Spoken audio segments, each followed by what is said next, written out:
What up? This is Robert Ory. Ory, three-pointer. Buries it! You might know me as Big Shot Bob. To Ory for three. Oh, unbelievable. This guy is off the charts. What's going on, Big Shot Bob? Robert Ory from downtown. All right, here we go. Episode 151 of the Big Shot Bob podcast. B-Dog Brandon Harper. I'm Rob Jenners. 7-time NBA champion and notably younger than Ty Lue. Robert Ory. Where did this picture go? We were talking before the show started. You said there was a picture of you and Ty Lue. Ty Lue came to Christian's playoff game the other day. Oh, that's awesome. And so, yeah, he came and to watch them play. And it was so weird. I saw a picture of us. I'm like, Ty Lue got a lot of gray hair. I said, does that mean I look younger than him? Then I realized he has a lot of fucking stress. Dude, he's got to deal with James Harden, Paul George, Russ. I mean, I would have gray hair too. I mean, he's got too much going on. What did he come to the game for? Just to support Chris, or was he scouting, or what was he doing? Just came to support Chris. You know, Ty Lue, awesome, when we was talking, he loves to go watch basketball. He loves to go watch high school. He loves to watch, college. So he said he just loves basketball. I said, you're a lot better than me, because when Chris is done playing high school, next high school game I'm going to attend might be Cade, my grandson. But other than that, I ain't going. No, sir. You hoping that you can move along with him to college if he goes to a specific school. Yeah. Well, college is different, but I'm saying as far as like high school, I love watching college basketball. I love watching, when guys are, they trying to get somewhere. They trying to get that money. Right. So they play with, it's a different type of passion they play with, Yeah. Oh, yeah. No, I'm college sports in general. Mm-hmm. I mean, I love the NFL, but I love college football. Because college football, man, you're playing for pride and passion. And now, I mean, I used to be like you were trying to get your next check, but now it's like freaking with NIL. Forget it, man. You just get paid staying in college, dude. I know, right? What'd you do for the big game? You guys just hanging out? I just said, I got to a point where I love watching the Super Bowl on TV because I have commercials. I love the commercials. But this year, I was like, they were trash. I was a little disappointed. There were a few good ones. Disappointed in the commercials. I thought the Schwarzenegger Neighbor. That was fun. Neighbor. Yeah. I thought that was funny. Mm-hmm. The Dunkin' Donuts one with Ben Affleck. That was all right. J-Lo was all right. That was okay. Yeah. I want to know how Verizon got Beyonce in a commercial. I know, right? Dude, they spent bank on that, man. Yeah. Because they had Jason Momoa in a commercial too. So yeah, they spent money on cameos. They rates are the highest, so they know they got the money. They're getting my freaking money. They might as well. It's funny. I think they did that because they said, you collab with Beyonce during Super Bowl. She can announce her songs that are dropping. It was kind of cool though. She did the Lemonade Stand. I think one of the most popular albums there was Lemonade. So it was cool though. I liked it. And who doesn't like looking at Beyonce? No, that's a fact. It's just when you see her in. I'm not going to frame it that way, but yeah, I got you. It's just, it was a surprise, And it was ironic because obviously she dropped a couple of songs prior to the Super Bowl, and I didn't put two and two together. The way she was dressed at the Grammys was like a cowgirl. The songs that she just dropped are more of a country like now. And she's dressed like it's kind of like a line dance type of song. I ain't put two and two together until she dropped her song. So she was telling people things while at the Grammys without necessarily telling them. I was wondering what was with the cowboy hat and the get-up at the Grammys. It's a reflection of where she's going with the next phase. It didn't feel very Beyonce. Yeah, it's Beyonce. Beyonce at this point can do whatever she want to do and make it feel Beyonce. It don't matter. It doesn't matter. Hey, what's the one kid that he did it? The rapper, what's his name? Lil Nas X. Yeah, he did it. So, got the little country blend in there. He had that. I did think it was funny the Grammys that Jay-Z got up there and accepted the Lifetime Achievement Award and was like, how come my wife's never won Album of the Year? Like, what is that shit? Like, he just called the Grammys out. And he's getting an award from the Grammys. He called them out for, like, she's been nominated 4 times. She ain't never won. You can do that when you have FU money. He got FU money, so he can care. do that. The Grammy's going to do ignore me? Good luck. Have fun with that. Yeah. All right. We're not doing it. So speaking of the Super Bowl, good game, man, good game. Back and forth the whole way. Got better as it went on, yeah. It did. It started a little slow. Kansas City couldn't find their groove in the first half much at all. But you knew the whole time Patrick Mahomes was going to charge back in the second half. It's literally his calling card. It's what he does. And he did it. He got it done. And as soon as they got the ball in overtime, I was like, watch this. Watch him drive all the way down and score and win this game. Not kick a field goal to tie it. Watch him drive down and score and win this game. Sure enough, man. They pulled out all the stops, and Kansas City got it done. They got their dynasty.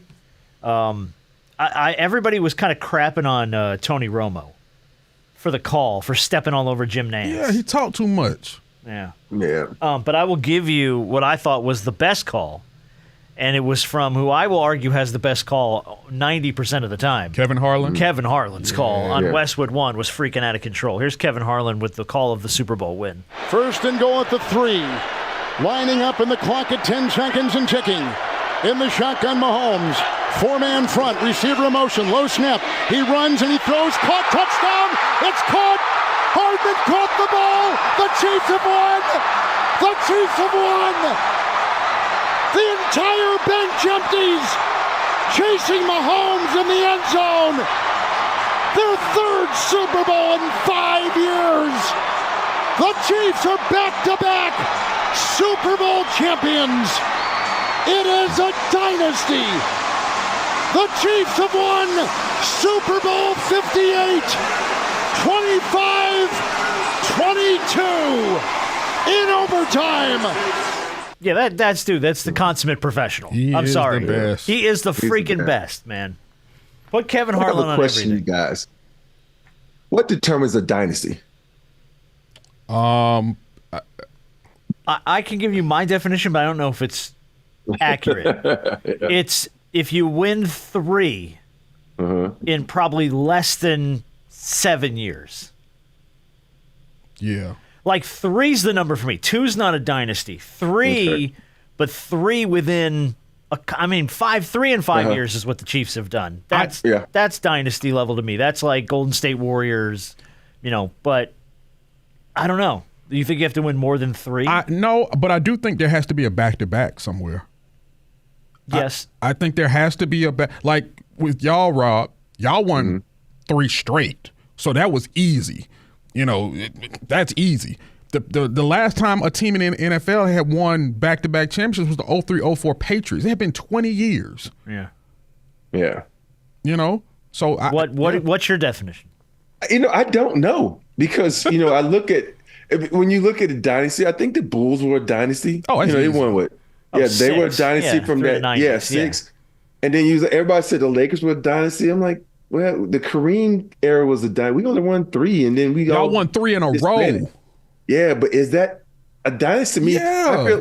I feel like you have. When I look at dynasties, I look at a 10-year period, and if you dominated in that 10-year period where you won, it don't have to be from 2000 2010. It'd be 2002 to 2012. It's just a 10-year period. I feel like in that 10 years, what did you do? Okay. What did you do as a team? Did you win championships? How many championships did you win in that 10 years period? Don't win 3 over here, take 5 years off, then win 2 over here. It's like I don't know. That's the whole question. I don't know I what get your point, though. defines a dynasty. Like a three-peat for the Lakers, and then it kind of starts to fall off for a while. You went to 4 in 5 years. I did. Yeah. Not you. Yeah, I did. No, the Lakers. Yeah. Yeah, but they. But that's exactly what the Chiefs did. They went to 4 in 5 years. They won 3 of them. Yeah, but it's I don't know. That's what I'm asking. That's what I don't know. What determines a dynasty? Because I guess you're right. Is 5 years enough of a sample size? Yeah. Yeah. For a dynasty? If I go to 4 in 5 years and I win 3 and I win a back-to-back? Yeah. Yeah. Okay. Because think about it like this. Let's take the Lakers, for example. Let's take the 10 years from 2000 to 2010. Mm-hmm. The Lakers, obviously, from 2000 to 2002, y'all won 3. Mm-hmm. Obviously, you miss it in 03. You go back in 04. Obviously, you have that middle. The Lakers then go back in 08. They win in. They win. It was 08, 09. Yeah, right. They lost in 08. So they went to 3 straight again, 08, 09, and 2010 because they won in 09 and 2010. Yeah. So you're talking about what? So that's a dynasty. Yeah. See, now that's a dynasty. But see, the thing that's weird about that though is you look at that dynasty and it was it was the Shaq Kobe years, and then it kind of slowed down a little bit, and then it was the Kobe Powell years for that. Now Kobe's the constant in there. Yeah. But yeah, you're right. The fact that the team changed its dynamic so much from one grouping of championships. I just always want to know who determines the dynasty and how many games, because you think about it in sports now. You think about you call the Golden State Warriors a dynasty. You call the Bulls. You call the Lakers. You call the Patriots. And who else we call? The Chiefs now. Everybody's the Chiefs. Everybody's crowned the Chiefs. So how many teams have we ever determined as a dynasty in the sports world? You know what I mean? Not a ton. The Spurs were a dynasty. Yeah, Spurs were a dynasty. I mean, but did the Spurs ever win a back-to-back? No. I don't think they did. They were all separated by a year, weren't they? Yeah, because I was 05, then we should have won in 06, and then we lost we won in 07. So. Right. And previously it had been like every other year. It's like every other year they win. Yeah. So. But dynasty still, right? Yeah. So you won every other 5. You won 5 over that run over the course of 9 years? Yeah. So it's just weird how, and you think about that dynasty, the constant was Tim Duncan. The constant was, Manu and Tony. It's always, Manu and Tony wasn't on that 99 championship though, but it's always weird how when you say a dynasty, you always have one player that's always a constant on those teams. Well, in the Bulls case, you had 2, but there's always like someone that's a constant. So are we considering the Golden State Warriors a dynasty? They won how many? 4. Yeah, 4? But they won. Over the first one was 2015. 7? 4 was 7. Over 7 years, I think they won 4. Yeah, I think so. Only because too, and I'm with you. I think a lot of it, what classifies the dynasty thing too, is a grouping of players staying together throughout it, either coaches or players. Like now, granted, the Patriots turned over a lot of staff, but you always had Belichick, you always had Brady. Yep, those were the constants. The Lakers, like we talked about, you always had Kobe, you always had Jordan and Pippen, you always had Steph, Draymond, and Clay. Whether anyone was injured or hurt without that mix, those 3 and Kerr, those were all part of that grouping there. Right. So I think with Mahomes, Kelsey, and Andy Reid, so now you're starting to kind of, Can we add like a little joke and a little asterisk that they're not really a dynasty because they added KD? Then KD left. No, they're still a dynasty. I'm kidding. They won before him and they won after him. I'm going to define it for you. But if they only won when he was there, like would you call the Heat a dynasty when LeBron was there? No. They won 2. They got to what? I think they got to 4. They went to 4. But they won 2. Right. Yeah. But they weren't there prior to, I mean, they were there 06, but prior to LeBron getting there and then prior to him, after him leaving, there was a chunk of time where they weren't really. They lost the bookend years, and then they won the 2 years in between. Right. Because they did go back to back. I think they went back to back. But I wouldn't call that Heat run a dynasty. I say, I'm going to define it for me. Okay. I'm going to say 3 titles and a 5, at least in a 5 to 6 year span. Okay, so you're tightening that window. Well, if I'm looking at it from a 5 to 6 year span, you grading hard, brother. Yeah.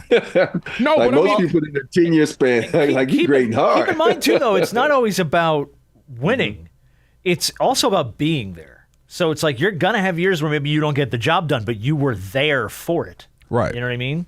Dude, that's like going to a steakhouse and not able to get food, man. No, I'm like, that don't count if you get there. Yeah, but in the span of a dynasty, if you win 3, but you're there 4 or 5 times. That's not too tight of a window, because if you look at every dynasty that we've talked about, it's been at least either being there or winning it 3 over a 5 or 6 year span. Look at every dynasty that we've talked about. Well, no, all of those have won like maybe 6 or 7. You talked about five. Let's say 5. Spurs half the 10 won years. 5, Bulls won 6. Yeah, Lakers won 5. I'm just saying that's the least, and then you build from there. But my thing is, 3 within a 6 year span.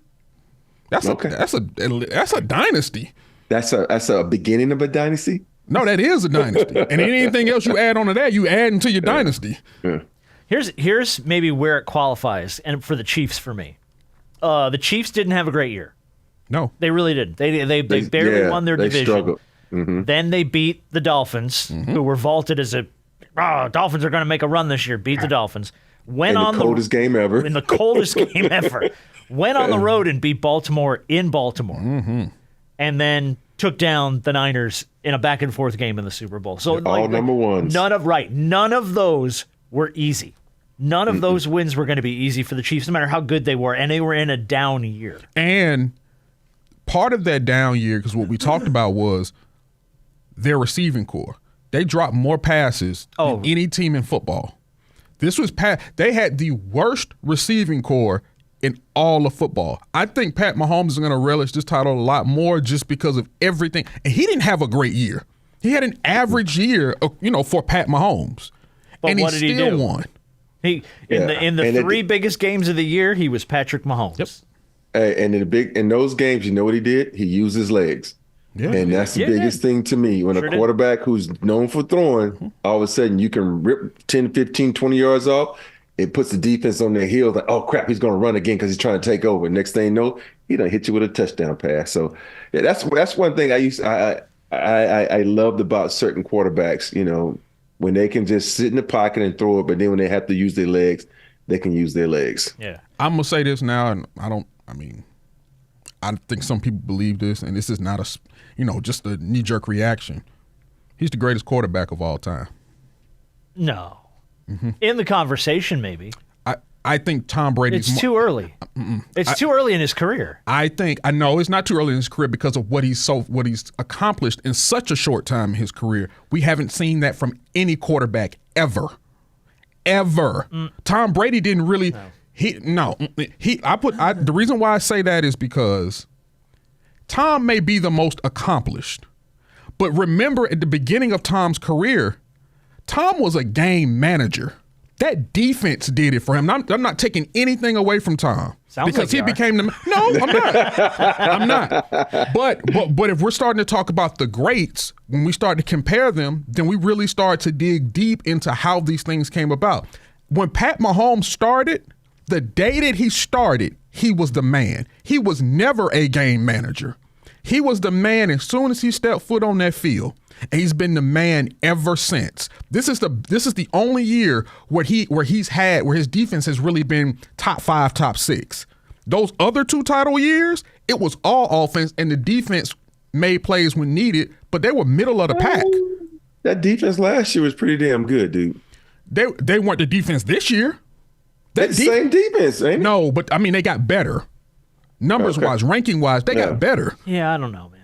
I think it's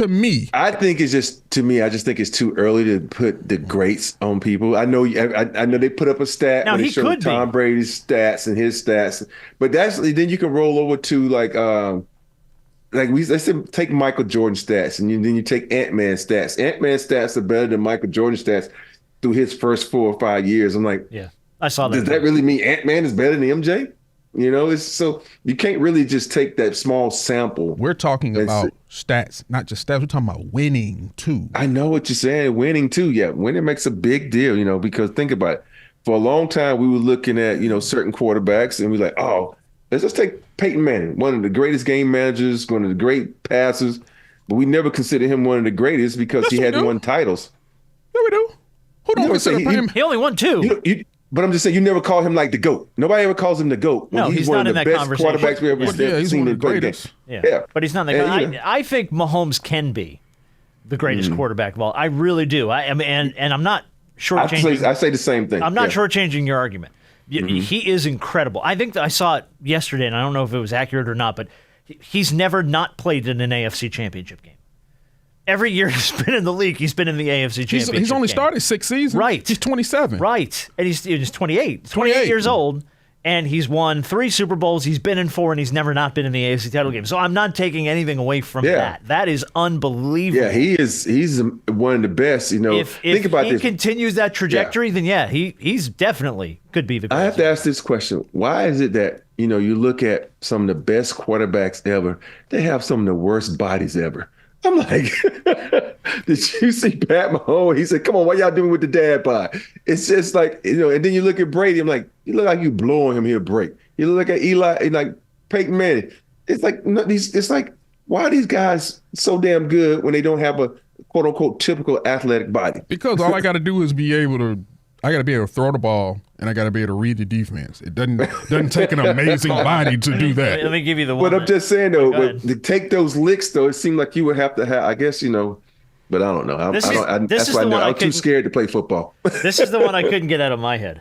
That's what he sound like. Kermit the Frog with an afro is 100% Pat Mahomes. He admitted it too. I can't unsee it now. Every time, but it's like, all right. So Tom Brady, I just threw a quick Google on it. Tom Brady played in 10 Super Bowls. 10. Won 7. 10. I mean, Pat Mahomes has been in 4 already. He's on the path. And I think if he continues that way, yes, he's in the conversation. But here's the key, For me, it's really hard to look at Tom Brady and go, but he's not the best quarterback of all time. Okay. It's going to be very interesting to see if him and Kelsey can stay together. No, Kelsey retired before. No, they're not going to be a stay together. How many more years has Travis Kelsey got in him? I think he got about 3 or 4 more years. Yeah, probably. But it's like, for me, you have to have that guy that's on the same page. That's one thing about Brady. He's had 4 or 5 guys that's always on the same page with him, that's able to bail him out because I know what he's thinking. If you look at this Kansas City game, this Chiefs, I would agree with you and say it's probably his best championship.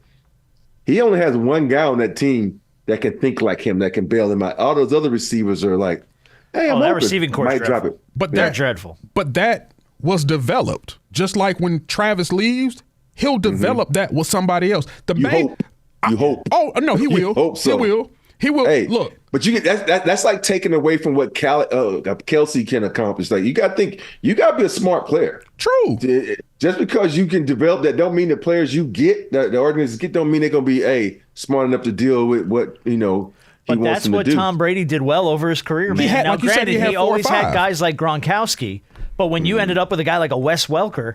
He turned Wes Welker into a freaking Pro Bowler, man. Danny Amendola? Danny Amendola, Pro Bowler. Yeah. So, he's had those rapport. guys. Yeah, he built rapport with those guys. All I need is the one guy. And the one guy that remains the constant is Pat Mahomes. If I have Pat Mahomes, I have a chance every time, and he proved it this year. We didn't know any of it. He didn't have Tyreek Hill. He didn't have Juju.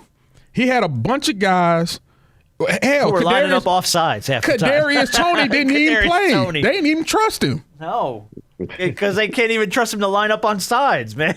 Guys emerged. Rashay Rice, number 4, emerged. Those guys emerged. You know why? Yeah. Because when I have Pat Mahomes, I got to step my game up. I got to be dependable. I need him to be able to depend on me because I know I can depend on him. I got 15. As long as I got 15, I got a shot. Yeah.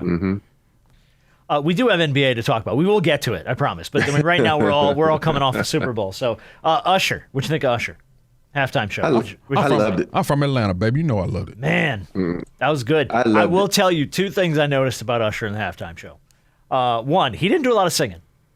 He sang, but there were chunks of time where there were other folks. He was dancing. He had the mic on. He wasn't doing nothing. He was and that man sweats. Holy shit. That man was just when you move the way that he does and you perform nobody care about the singing. Drenched. The performance. Yeah, no, the performance though, overall, I honestly, small thing. I love that he started it on the field. He wasn't up on some stage. He didn't have 95 platforms, and he got to the stage eventually, but that performance started the first good 5-6 minutes of it in the grass with just being Usher. And I was like, man, that was dope.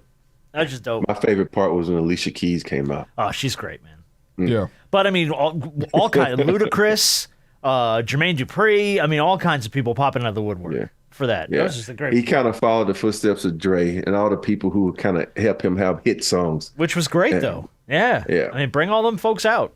Hey, but if it's me, I'm not even gonna lie.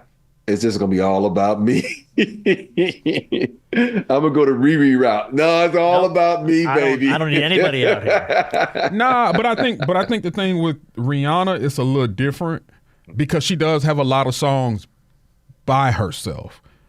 Whereas with Usher, a lot of his hits, and there's no disrespect to Usher, because he has a lot of hits by himself as well. But there are a lot of hits that people love. Like, it's not just him. Oh, no, it's Lil Jon and everybody on that song. Ludacris. I will say this. You know what I loved about Usher? He made sure they hit those iconic lines in a lot of his songs, even though he didn't perform them. Like It's 7 o'clock on the dot. He just said that and moved on to another song. You know what I mean? Everybody knows that it's 7 o'clock on the dot. Right. I'm in the drop top. Cruising and then he just moved on. Yep.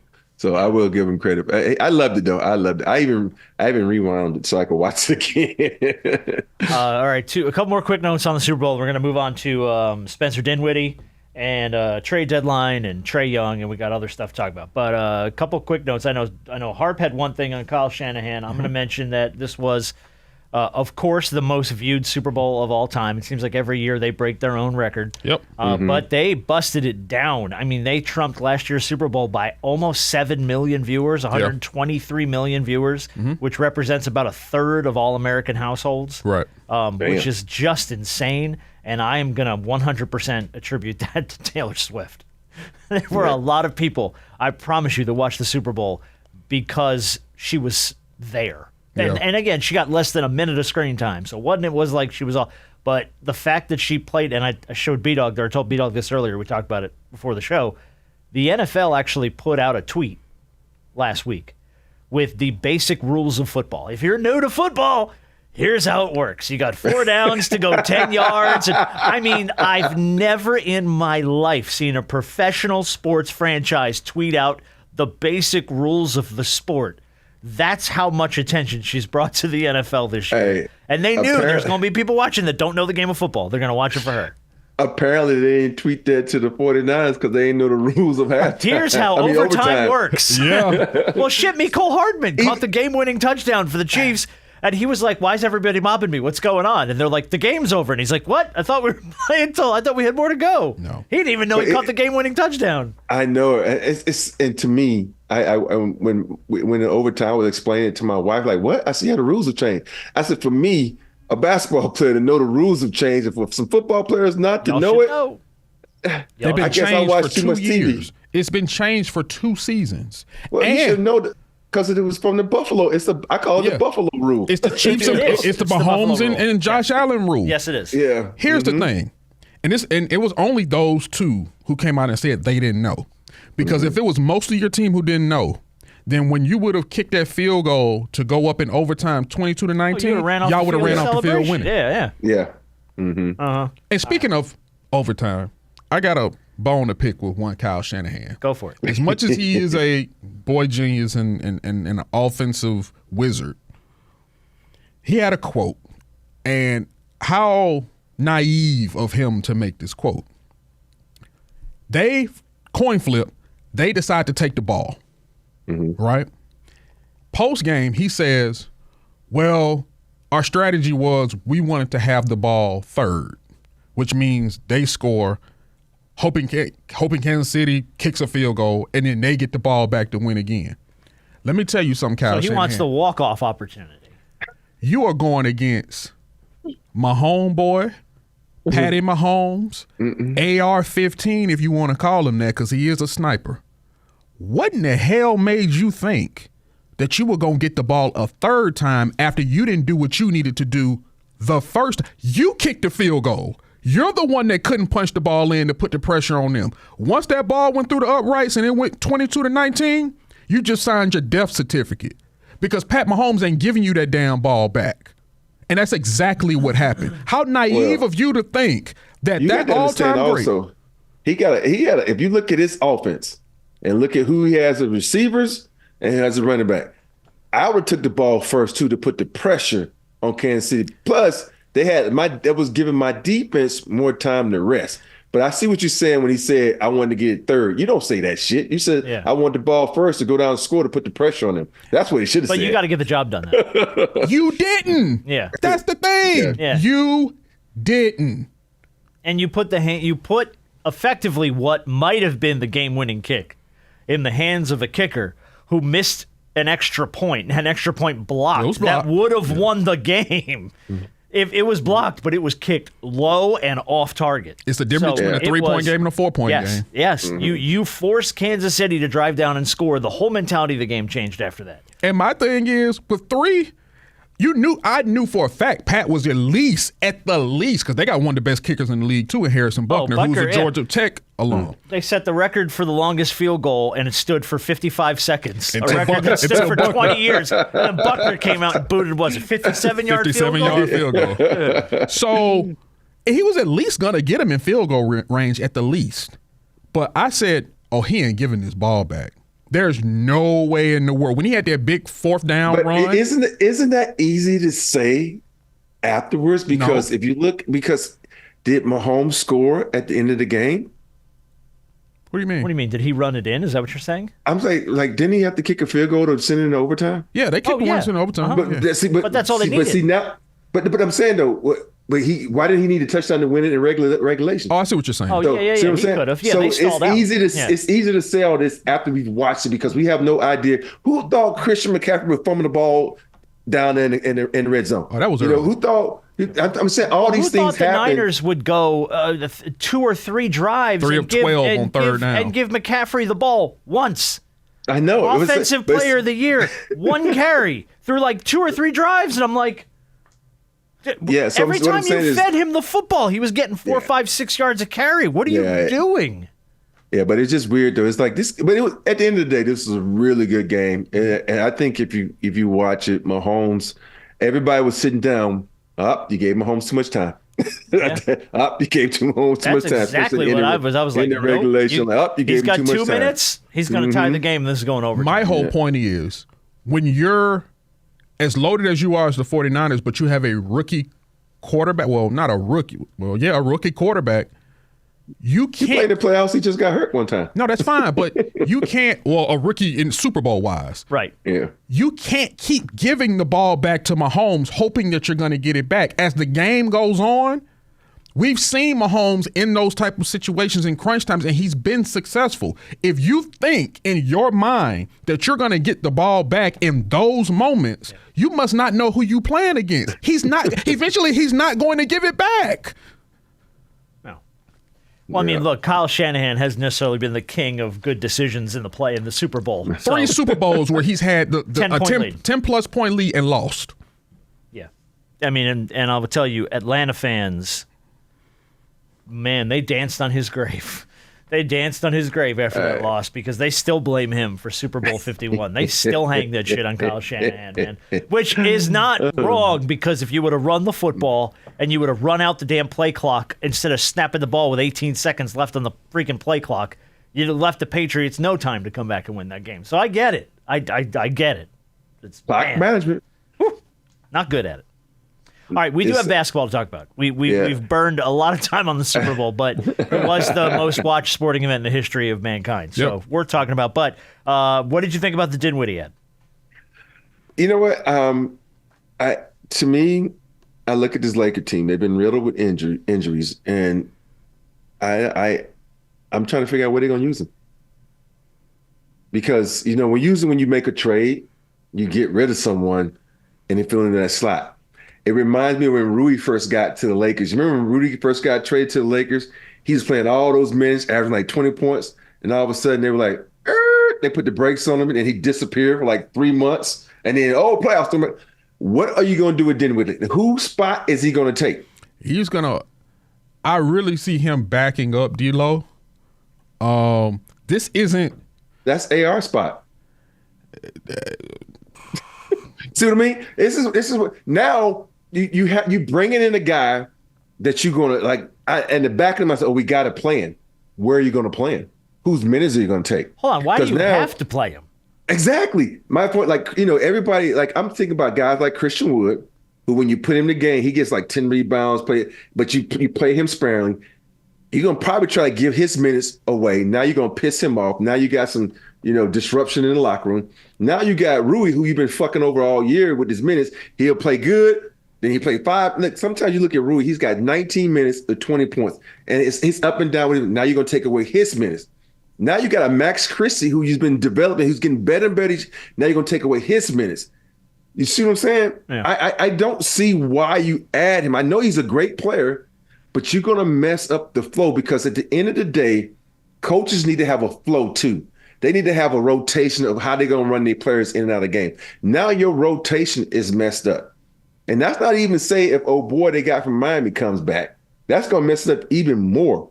And you got to have some type of flow when it comes to playing a game. It's just can't be like, okay, I mean, just throw a bunch of mishmash guys out there. And then plus, all right, LeBron James is one of the most dynamic players that ever played this game, and it's hard to play with him.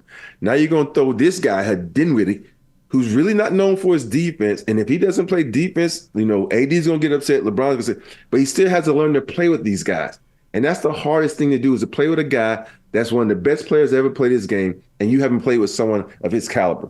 So it's a lot that goes into this. So I like Dinwiddie as a player. I love what he can do, but I don't see why they brought him in, Well, I think part of the reason, and I'm not saying this is the whole reason, this is a little sliver of a reason. He's an LA guy. Mm-hmm. One, he's from LA, and you know how LA teams feel about, obviously, hell, the Clippers got 4 guys on their team from LA. I see what you're saying. Where are they going to play him? And this is a good issue to have in a sense, because that means there's a level of depth that you have. This just adds to Darvin Ham's job in being able to find a consistent lineup. See, that's just the thing, too. Darvin Ham has caught a lot of fire about fiddling with the Lakers lineup too much. And now you have a piece that you have to try to find a way to work in. Which means you're just going to continue to tweak and change and tweak and move this guy here and take minutes from this dude. And, oh, man, it spells disaster. See what I mean? It's like when I look at teams sometimes, I think of when we had 4 All-Stars. We had Nick, Eddie, Shaq, Kobe. You can't have too many cooks in the kitchen, man, because they're sous chefs and they're chefs. And when they don't make, the meal gonna come out garbage. And I just, I feel bad for Darvin right now, because he got too many damn cooks, and he gonna have to figure this shit out. Isn't this the same conversation that we had about the Clippers? They figured it out. They did. They figured it out. They found a way to make it work. Yeah, because Russ said, you know what, I'm gonna do what's best for this team and help this team win. And you got to have a guy like that, because Russ still gonna get his minutes, and Norman Powell's still gonna get his minutes, and plus, you got Paul George and Kawhi Leonard, who can play anybody on the fucking court. They can play anybody at any given moment. And the Lakers just don't have that. They have guys that, like Vando that can do it, and Rui that can do it sometimes, but they don't have a Paul George and a Kawhi Leonard. Yeah, I don't know. Did you, matter of fact, and to add kind of to this, did you see Dinwiddie's comments at his first presser? Yeah, about why he chose the Lakers over the Mavs. I did not. Fill me in. All right, so basically, I'm gonna paraphrase, but I'm gonna try to get it word for it. He said, "I didn't even understand it." Yeah, he said because because I try to be candid. He was like, it's like the Mavs are like your mom, where they want to coddle you and say, "Oh, baby, it's okay." Whoop de whoop. He said that the Lakers are like your dad that says, "Nah, you need to get your ass up and get out there and do it." And so, I guess with that in that situation, in that scenario, he was saying that the Lakers, and because of the Laker brand and who the Lakers are, they're forcing him to not take the easy road, or to take the road that he needs to in order to learn certain things, in a sense. And that's what I took from it. Those were his comments. That you can look that I was up. like this. I was scratching my head on that. I had no freaking clue what he was talking about. I don't really understand the analogy. I didn't understand. Yeah. Are the Mavericks perceived as a coddle you kind of team? According to him. Right, but according to him, but I haven't heard that. But also, I think he probably he's still a little butthurt about, when they traded him or let him go away. That's probably too. Yeah, maybe that's the root of this. Some remaining effects of that. Yeah, I thought that was weird. I'm like, well, let's look at it, dude. The Mavericks are definitely in a better spot than the Lakers are right now. Now, I know, and you also saying that partially because you home, and you've always dreamed of playing for the Lakers too, which is cool. So I add that in there as well. Where the Mavs just added somebody too, who didn't they? They traded for P.J. Washington. P.J. Washington. Yeah. They got him in Charlotte. That's not a bad addition to that, Nah, to that P.J. group. I think Washington's a nice that'd be piece. a nice fit for them, I think, right? Yeah.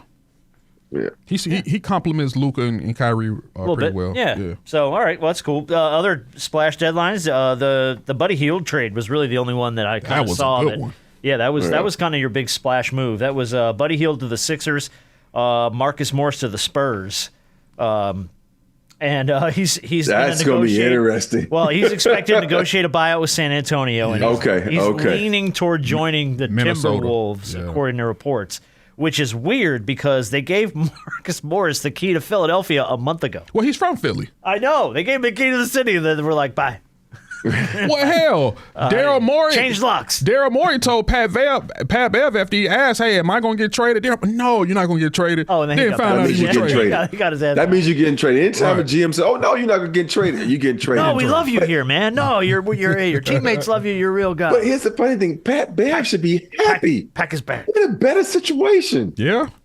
Yeah, you on a championship. Now, with Embiid being hurt, that's kind of suspect. But you over there with one of the greatest players to play the game. You should be happy. Yeah. It was funny to see Pat Bev pull the clipboard out of Doc Rivers' hands in the timeout the other night. Was like, give me that damn clipboard. Yeah. Like in the middle of a timeout. I was like, well, that's Pat Bev. Welcome to the game. I'd have been like, yo, security, get his ass up out of here. Oh. I'm like, I hate it that's the one thing with me as a player or a coach. I'm like, you never disrupt unless the coach asks you something to draw the play up for me. Draw the play up that they run. Like, let me show you what they're going to run. Then it's different. But other than that, no, don't snatch shit out of my hand. I'm a coach right here. You're undermining my authority. Yeah. I don't know if Doc cared, though. I think Doc's just doing his best to hang on. Well, they haven't looked the best since Doc took over. They really haven't. Hey, come on, let's talk about that, man. Let's talk about that. He want to talk about it. They won what? Was it 2-3 nights ago they won? Or was it the first win as a Buck? Now, if I'm Adam, meaning Adam Silver, I'm like going to them like, yo, they're not the coaches of the All-Star team. Nope. Let's go down. Let's defer someone else because this is not the staff. Right. And I like Doc. He's a cool dude, but man, I don't think he's the answer for the Bucks because when we have the last time we talked about Doc Rivers being a defensive coach, never. So it's just like last time Doc Rivers came up on the show, we had Josh Smith. Shut your bum ass up, man. Telling him to shut his bum ass up. That's where that came from. But here's the thing, though. But I just feel I don't think the Bucks, they lost a lot. They lost a lot when they lost they heart and soul and Holiday. So you cannot replace that with that's no disrespect to Dame, but there's certain attributes certain players bring to teams and the defensive prowess that Holiday brings and the way he commands a court, a locker room, and a bench, this is sorely missed by them. Yeah. But even going back to the Buddy Hield trade, that would be a piece. And I know the Lakers be connected to everybody that's on the move, but a while back it was them, really being connected to Buddy Hield and Miles Turner. But Buddy Hield, I don't know why they didn't do that one. Boy, you talking about the shooting that you need? Oh my and the defense, God! 2 great shot blockers on one court. Oh my goodness! Because you always talk about LeBron driving and kicking out.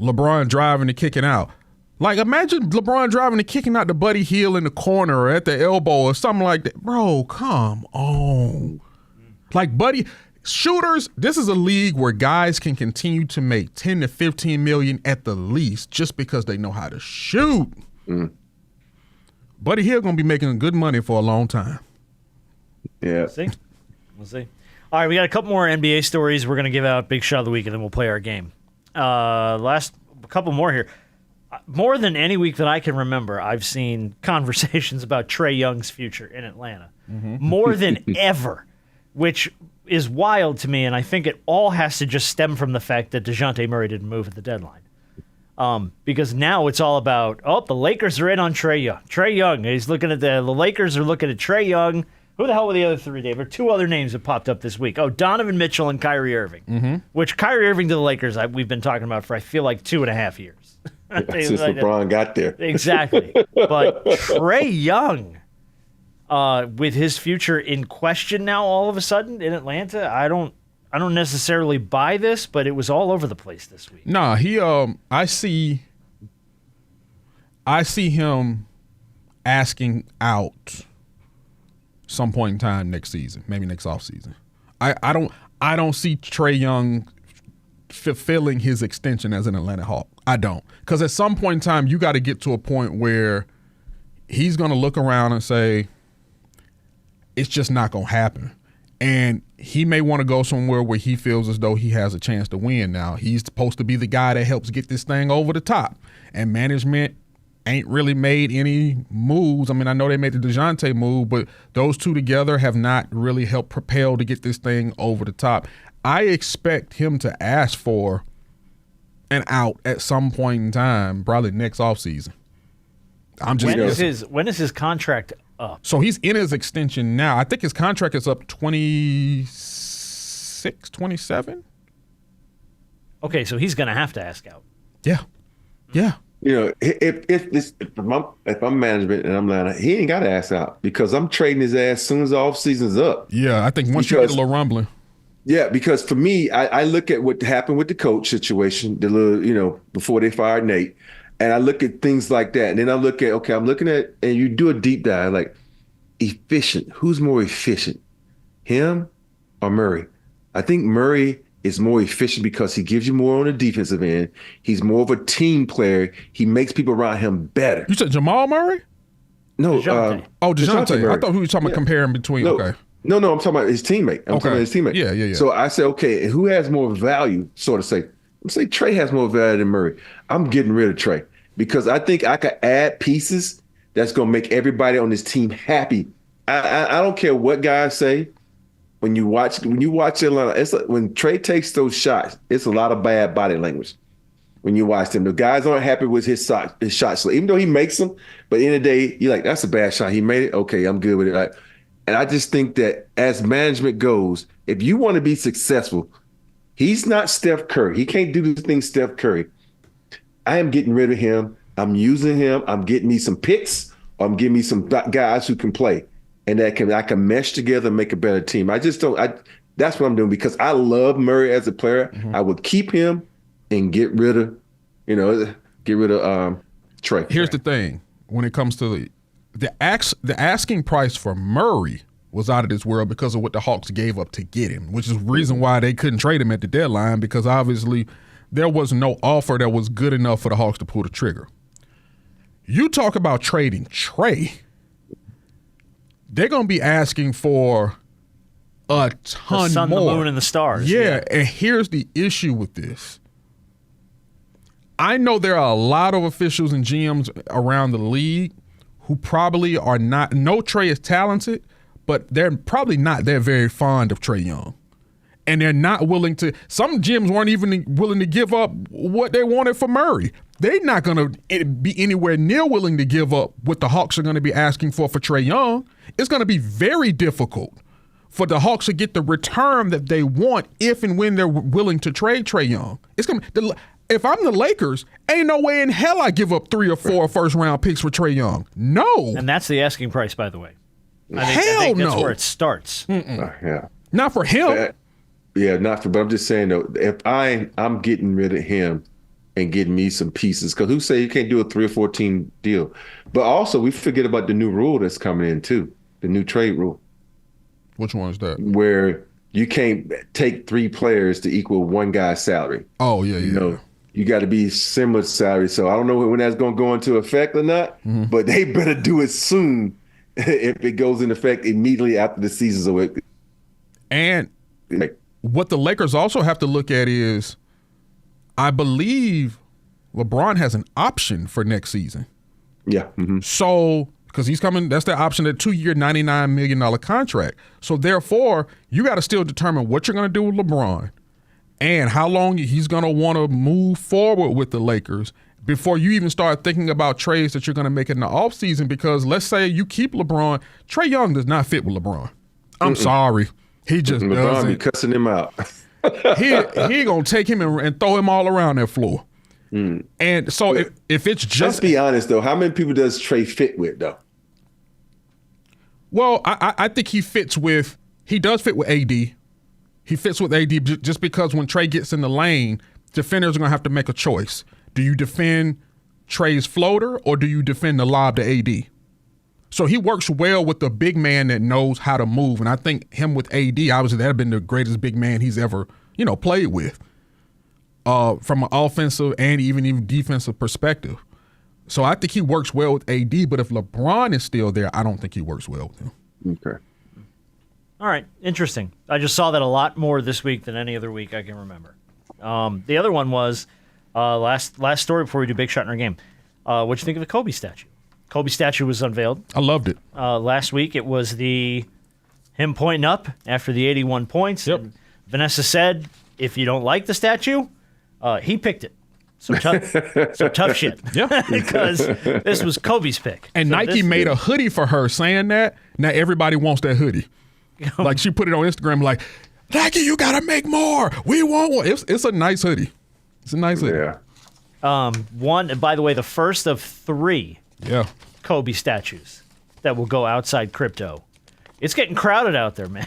Jeez. Well, they're closing the street off, so I wonder if they're gonna put some in the street. They may have to at this point. I mean, you got 6. Kobe was the 6th or 7th. You know what? I was hoping they was gonna do this, but I know they do a lot of activities over there. I forget what it's called. Across the street, they have that little like a park area or whatever it is. Park area. Yeah. I was hoping they would do all 3 over there, because that statue is huge. So once that one, they ain't gonna be able to move it again. So I'm very interested where they're gonna put them, because they, like you said, it's running out of space. Yeah. So I think they should put the Gigi Kobe one over there and put it over there and let because that's more of a family oriented space. Sure. So put it over there. I thought they were gonna put it, from what I read, and maybe I misunderstood based off what I was reading. I thought they were gonna put all 3 in the same vicinity and gonna call that area the house that Kobe built. Yeah, that's what they planned to. But I was just saying though. Okay. I would, because it's going to get crowded over there. Well, hey, that's a good problem. Crowded in general, man. Y'all got freaking. You got Magic, you got Shaq, you got Kareem, right? You got Elgin Baylor, Jerry West, Chick Hearn. So, who do you think would say, if out of everybody who's played in Staples / crypto? Well, we know you can't count the Clippers. Who do you think is going to be the next statue out there? Out of that's playing right now? No, just who's played. General? Just in general. Next Lakers statue. No, just statue, because you got Wayne. I think you got Wayne Gretzky out there. You got some hockey players. I wasn't even so you thinking think it's about going to that. be you're going to be hockey or basketball? If that's the case, I would have to go. I don't think it's any coming from behind right now. But if I had to guess and go out on a very, very shaky limb, I think the only person else you could put out there is LeBron. See, and I don't think he gets one. I'm gonna give this credit to James Worthy. James Worthy. I was just about to say point. that. I feel like no. James, not James. Oh, not James. Lisa Leslie. Oh, that's a good one. When James brought that up, I'm like, that's a really good one. Wow, she did kill it for the Sparks. All right, James has got a point. Are they willing to do that though? James popped into my head though. Yeah, James popped in my head too. But when he talked about Lisa Leslie, I'm like, oh damn, they should, because that's a really good stuff she did for the Sparks. You're right, and it would be really great for WNBA and women's basketball. To have a woman's statue. He's right. He's totally right. Would they ever put a coach out there? Oh yeah, because Phil. Think about Phil. Yeah, I don't know. Would they ever put a coach out there? Let me ask you a question: are there a lot of coaches? Statues NBA wise, because I know the Braves have a Bobby Cox one across the street. Yeah, we do. But Bobby was the manager of the Braves for freaking ever. 25 seasons. I just only college football makes coaches a statue. Yeah, and did the Nick Saban one out in Alabama. And I know the NBA is a players' league, but you talking about legendary. But if you put Phil though, don't you have to put Pat Riley first? Yeah. Oh yeah. You probably got to do both of them. Hey, you know what they need to do? They need to put Phil and Pat next. Oh, did we lose you? It's a Chick. They sitting in chairs next to Chick. That's what they should do. I would like that. Did you hear me? I said they should put Phil and Pat Riley next to Chick. He's interviewing him at his spot. That'd be cool. You're right. Y'all ain't got no room. Ain't no room out there. You gonna have no walking room. Everywhere somebody turn, they bump it into a statue. Turn that street into just statue space at this point. Yeah. I feel like if you're gonna give them to coaches, I mean, eventually, I figured, are there any in San Antonio? Because I feel like Pop's got to get one. If there's a coach that deserves a statue, he should get one. I feel like Pop's got to get one. He should get one. He should get one. David should really get one, because David set the mold. Do they have any out there? I don't think so. I don't think Pop they gives a shit do. about stuff like that. Because we don't even know how long they're gonna be at the SBC or AT&T or whatever that little place is called out there. So, but like Tim and David, for sure. Yeah. I mean, you can't. If you're gonna put any out there, you got to have the Admiral. Mm-hmm. And I feel like you have to have Tim Duncan.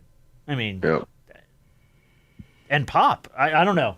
There's not a lot of NBA coaches. I don't know if any have a statue.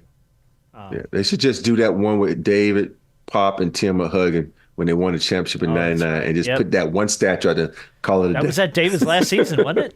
Yeah. Yeah, I think it was. It was David's last season. All right, let's do Big Shot of the Week. Then we're going to play our game. Big Shot of the Week is going to go to there were a few candidates this week, but I'm giving it to the Los Angeles Fire Department. Did you see the viral video this week of them pulling that guy and his dog out of the river? During all the crazy rain and the flooding, they had flown a chopper over the Los Angeles River, and a firefighter got on the little harness, and they lowered his ass into this raging river to pull out a dude and his dog that got caught up in all of the flooding and the stream and stuff, and they saved both of them. They got them both out of there in the middle of some of the craziest weather Southern California's had in a long time. I thought that was just a cool rescue, and that video was everywhere. It's a cool rescue, and I know half the time these firefighters be like, "What your dumb ass doing out here? Don't you see the reports with it? Then you know it's gonna be bad. Now I got to come save your crazy ass." Yeah, but I love it. We got to think about all these firefighters who put their lives at risk just to save people or fight fires, and it's so just, many different ways too. Yes. I mean, going into a burning house, lowering yourself from a helicopter into a river. To save one guy and his dog in the midst of all that craziness, I just thought that was cool. So just big shot of the week to the LA Fire Department, because that was cool. Yeah. Good rescue, but, I mean, like you said, Rob, they don't get enough credit. All right, this week's game is called Broken Hearted. Well, tomorrow's Valentine's Day. Can I get this on a loop? Let me see if I can get this on a loop here. Let's go. There you go. So Valentine's Day is tomorrow. Let me start this game by asking you, Rob, what are you doing for the missus for Valentine's Day? I don't believe in Valentine's Day. You don't, or y'all don't? I don't. So does your wife believe in Valentine's Day? She does, so I have to do stuff for her. But I don't believe in Valentine's Day because every day with me is like Valentine's Day, because you just don't wait one day to say thank you to your spouse. You're right. Another. So I kind of do stuff for my wife throughout the year, not just Valentine's Day. So Valentine's Day is like a day out. But I also believe like every year you got to one up the next year, I feel like. So you get caught, man. Like if you give your wife, let's say a diamond ring, next year got to be a diamond earrings, diamond bracelet, and it just keeps going up. I know you stay low and keep it to a minimum, just dinner and flowers and candy and stuff like that, and do the same. But that gets a little bit redundant after a while. So I just don't believe in Valentine's Day. I just think it's a ruse for some woman somewhere created it so they can get extra shit, because men don't get a damn thing. Wow, you went right to some woman created it for extra shit. Not some guy created it to make money, but some woman created it. She wants more shit. Good for you. Bro. Good for you. I agree with you on a lot of... no, hold on, wait a minute. I don't have any issue with Valentine's Day. Talk to me, single man. Go ahead. Yeah, I don't have any issue with Valentine's Day, but I do agree that a lot of people do put a lot of emphasis on it, and sometimes they do forget about the other things that happen throughout the year. But exactly. Boy, when you said you don't, but she does. But she does. Oh boy, I didn't know. I was gonna tell you to start. I was gonna duck for you because I ain't know if she's around or behind the door listening. She's gonna come crawling in behind that door again, like. No, she knows. I've always said this from the moment we met. I was like, I'm not a big on Valentine's Day. You know, sometimes you gotta stick to your guns, man. Yeah. You gotta stick to your guns. But you do stuff anyway, though. Yeah, I do stuff anyway, just because it's nice to do stuff. So what do you have planned? That was the original question. I work tomorrow.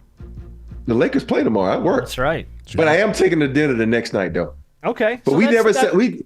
But that's, we have a but that tradition counts. that we do. Yeah, we don't ever do it on Valentine's Day. Oh no, you can't go out to dinner on Valentine's Day. Yeah, no, you can't go out to dinner on Valentine's Day. Sure you can. But she don't get. Hey, she don't get. Everybody's no out presents. there. Freaking everybody's out there, man. It's madness. It's a madhouse. I get it's a madhouse, but see, this is why I've always if you've been together long enough. Now, let me. I've been married for 16 years. Okay, celebrating my 17th wedding anniversary this July. We never go out on Valentine's Day. We will have a Valentine's dinner, but it's always like the week before or the week after, because Valentine's Day itself is amateur hour. Everybody who's trying to get laid is out there at dinner, just trying to like jewelry and flowers and candy and dinners and all that stuff, and we're just like, we'll go next week. Let's leave us alone. We'll go next week. See, we're fine. And that's cool. Like you said, y'all been married for a while. This is the way I've always, I've seen it in a sense of how people have talked about it. If you're taking somebody out the day before Valentine's Day, some people, women start to think that, it's somebody else that you're taking on Valentine's Day. And if you're taking, and you decide to take her on the day after Valentine's Day, well, what were you doing on Valentine's Day and who were you with? So some women, if it's on those bookend days, some women think, well, you're dealing with somebody other than me. They look at those as the side chick days because you're not doing it on the day of. That's not me. That's what I've heard. Hey, all you gotta do is just, I'm cooking dinner for you. We go stay in the house, and that way you just say, okay, I ain't with nobody. I think we go out to dinner the next night. That's how you solve that problem. Okay. Who are you with on Valentine's Day? Rob's like, James Worthy. Leave me alone. You saw me on TV. Saw me. James puts out. All right. All right. So here's how the game works. I'm gonna give you a broken-hearted sports scenario. We'll see if you guys can guess the answer to these questions. Some of these are gonna be easy. Some of them you may not know. Let's start with Rob. The Buffalo Bills went to 4 straight Super Bowls in the 1990s, but it was Scott Norwood's 47-yard missed field goal in the closing seconds of Super Bowl 25 that leaves Buffalo Bills fans brokenhearted forever. Who won that game? Oh, shit. Scott Norwood misses the infamous field goal. Buffalo's crushed. Patriots. Harp. Not the Super Bowl. Harp. Who won that game? Do you know? Scott Norwood. Scott Norwood missed the kick. They lose 20-19 in Super Bowl 25 to what team? 25. Was that the Giants? It was the New York Giants. Yeah. Absolutely correct. Good job. Yeah, they lost to the Giants. Yeah. Why do I think it was the Patriots in those the white, red and white and blue uniforms? Because the Giants have the same colorway, but it couldn't be the Patriots because those are 2 AFC teams. Yeah. No. You got to have NFC, AFC in the Super Bowl. All right, Hard Dog. I'm gonna tell you a secret. I have no clue in football who's on what side. Oh, okay. Okay. That's about because there's too many like even with I only know basketball because I fucking it's easy. Play the game on the east side. You on the west side. It's easy. Well, that's true. Yeah, that's true. Yeah, and you played in the league, so you paid maybe like a little bit more attention. Right. It's easier this way though. You know? Harp Dog, 2003. The Chicago Cubs were 5 outs away from going to their first World Series since 1945 when a Walkman-wearing fan named Steve Bartman reached over the wall to interfere with a ball in play. He cost the Cubs the out and turned the game and the series. Who won that series and eventually won the World Series? In 2003. So 03. I think I know. Steve Bartman game. Yeah. Goes down in Cubs history. Damn it. So I think I know who eventually won the World Series. I forget who won that. It was series. the same team they were playing in the NLCS. Oh. Was it the Marlins? It was the Florida Marlins. Yeah. Before they were the Miami Marlins. Steve Bartman reaches over the wall, and I think it was I can't remember who the hell it was, but interfered with the ball and Moises Alou. Moises Alou. That's exactly what interfered with the ball in play. Yep. He is the nicest freaking guy. I mentioned when he played with the Astros. He is so Moises nice. Alou? Yeah. I mean, he was. But I'll tell you what, he was fired up, man. He was screaming and pointing at Bartman in the stands, and that poor man's life was ruined after that. All right. That's a good doc to watch, too. Oh, the Bartman story? Holy cow. What a great... Well, I've watched it, too. It's really good. All right. We all remember the Chris Webber timeout that wasn't a timeout. In 1993, the NCAA National Championship game, leaving Michigan fans brokenhearted because the Fab Five went to 2 title games, didn't win either of them. Who won the game where Chris Webber called the timeout that wasn't a timeout? I remember this because that was actually, it wasn't 1993, it was 1992, wasn't it? No, it was 1993. I mean, it was the 1992 season. In 92, 93 I thought it was season. my senior year because game was in Minnesota, right? That might have been the year before. Carolina. The timeout that wasn't a timeout was 93, and that was North Carolina. You're absolutely correct. Yeah, it was. They did lose because I thought that was a team. I thought that was his freshman year, right? Weber, was it sophomore year? Sophomore year. Sophomore year? Because it was the second time they went. Okay, all right. All right, B-Dog. Mm-hmm. I know Rob knows the answer to this. Yeah, he know the answer to this. Rob's Houston Rockets swept Shaq in the Magic in the 1995 finals, leaving Orlando Magic fans brokenhearted to this day, largely due to what player missing 4 straight free throws at the end of a game? And I remember seeing this in the doc, and I can't remember Missed 4 in a row. And Rob knows I think it was this game 1, if I'm not mistaken. Dang. I can't think of his name right now either. Oh no! It's game 1. Yeah. It was game 1 can see his of the face. NBA Finals. I can't think of his name right now. They were trailing, I think, by 1 point. Who, us? The Magic were. We were down. I'm trying to remember how it worked out. No. Magic were up 2. You're right. And he missed 4 in a row. No, Magic they were up 3. They're up 3. And he missed 4 in a row. I can't. Okay, it just came to me. I can't remember. Hey, he played at Georgia Tech. I'm gonna help you out. All right, well, time's up. Yeah. Listen to you remember. calling the time. Time's up. Nick Anderson. It was Nick Wasn't Nick Anderson their that's right. first draft pick when they expanded? Yeah. I don't remember. Yeah, he was when they Was he? expanded. Yeah, and I knew it was the first draft, but I couldn't remember. Okay. All right, Rob. The 49ers fans were heartbroken this year. But in 1990, they had a lot to celebrate as they routed their Super Bowl 24 opponent 55-10. What broken-hearted team did they destroy in the Super Bowl? In 1990? Yeah, they destroyed somebody 55-10. It was a team that had been there a couple times before. I'm gonna just say Buffalo. No, one of the Bills. No. I think I know. Do you know?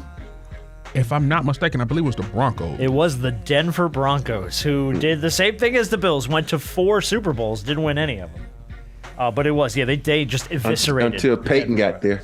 Yeah, well, Von Miller won that Super Bowl, let's be honest. All right, I think this is for Harp Dog here. The Miracle on Ice is the biggest upset in sports history, leaving the Russians brokenhearted after Team USA found a way to defeat the Soviets in 1980. Arguably the greatest upset of all time. What was the final score of the Miracle on Ice? Was it 3-2?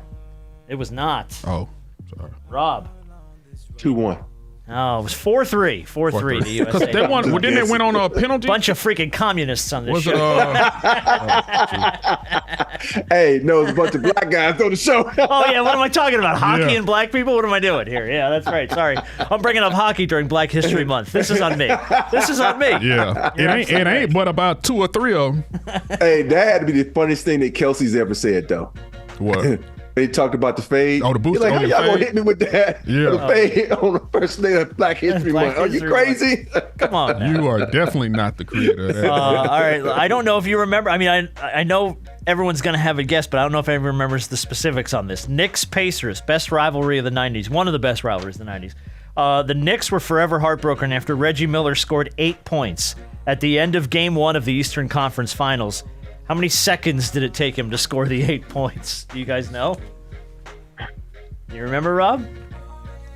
This was the game where him and Spike Lee were jawing at each other. And he gave Spike the The choke. That's when he did Spike like this. Yep. Yeah.